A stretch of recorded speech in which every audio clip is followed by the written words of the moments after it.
Gram सभा गुलरिहा हिसामपुर से प्रधान पद के सेवक, प्रधान पद के उम्मीदवार और इस बार होने वाले प्रधान आपके बेटे, आपके चहेते, आपके दुलरुआ सभी का सम्मान करने वाले हिदायतुल्लाह शाह भैया। तो मेरे भाई और बहनों याद रखना, इस बार हिदायतुल्लाह शाह भैया को भारी से भारी मतदान करके विजयी बनाना है और अपने गाँव का प्रधान बनाना है।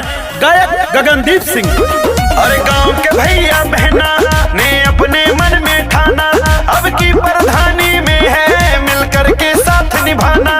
अरे गाँव के भैया बहना ने अपने मन में ठाना, अब की प्रधानी में है मिलकर के साथ निभाना।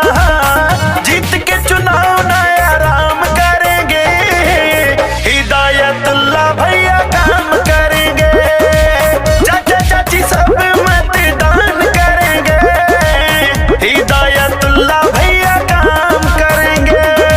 हिदायतुल्लाह शाह भैया जब गुलरिहा हिसामपुर से प्रधान बनेंगे तो प्रधान वो नहीं, गांव का बच्चा बच्चा प्रधान होगा, गांव का प्रत्येक नागरिक प्रधान होगा, गांव का हर बुजुर्ग प्रधान होगा।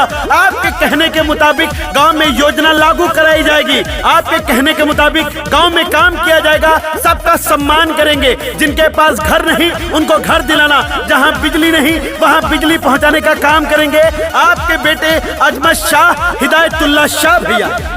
सबका ही सम्मान करते हैं भैया, गुंडा गुंडी से नहीं डरते हैं भैया, गुंडा गुंडी से नहीं डरते हैं भैया। जहाँ जरूरत पड़ेगी किसी को वहीं पे सबको ही मिलते हैं भैया। भैया बहना दादा दादी सबका प्यार मिलेगा, अब की प्रधानी में पूरे गांव का भाग जगेगा। सम्मान करेंगे, हिदायतुल्लाह भैया काम करेंगे।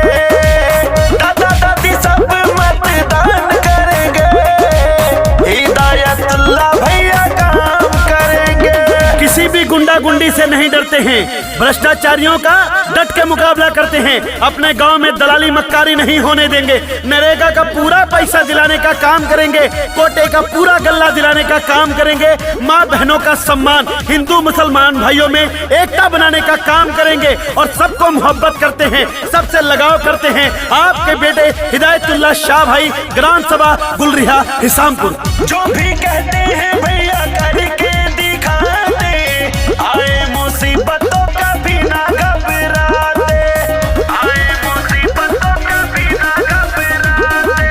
पिछड़े दलितों का सहारा बनेंगे, सभी गरीबों को दिल में बसाते। कोई रियासतदार नहीं है किसान के बेटे, इसीलिए तो माँ बहनों के बन बेटे चाहते। हाँ बेटे हैं सबका ही नाम करेंगे, हिदायतुल्लाह भैया काम करेंगे।